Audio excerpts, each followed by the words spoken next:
Theresa May is set for a stormy cabinet meeting this morning after one-third of her cabinet met last night to discuss their opposition to her Brexit plans.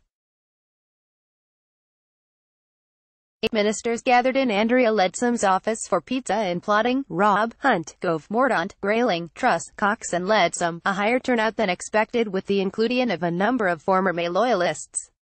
While May looks to be safe from a pizza-inspired putsch for now, the inescapable issue is that her backstop plan as it stands is fundamentally unacceptable to significant parts of her cabinet and her party, as well as her allies in the DUP.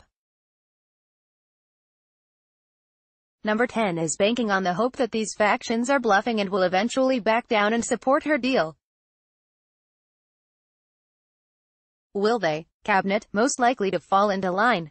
May's evergreen strategy of kicking the can down the road avoids any imminent flashpoints for ministers to make principled resignations over. By putting off crunch decisions for as long as possible, cabinet ministers may feel that it is too close to the deadline to rock the boat in a big way. But would Tory members forgive them for backing a deal they hate? Tory backbenchers, a question of how many. While the full org membership of around 80 MPs is unlikely to vote down the deal en masse, 40 rebel MPs is not unimaginable. Org shop steward Steve Baker again made clear on Newsnight that he will vote down the deal unless May changes course. Even if she whittles down the rebels to a hard core of 10 to 20, this still presents major arithmetical challenges, particularly if she also loses the support of the DUP. Anyone who has followed Northern Irish politics for any length of time knows that the DUP do not simply back down.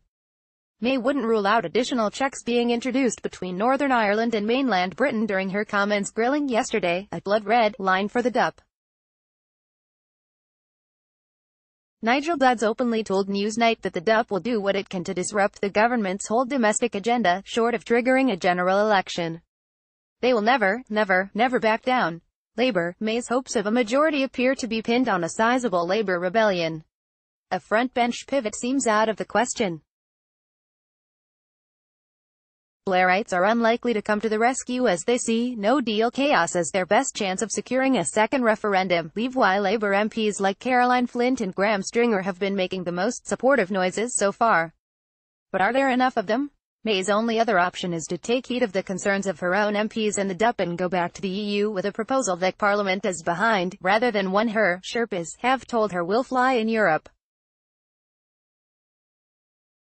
Of all the many sides in this multi-dimensional negotiation, the EU seems to be the only one she is unwilling to bluff.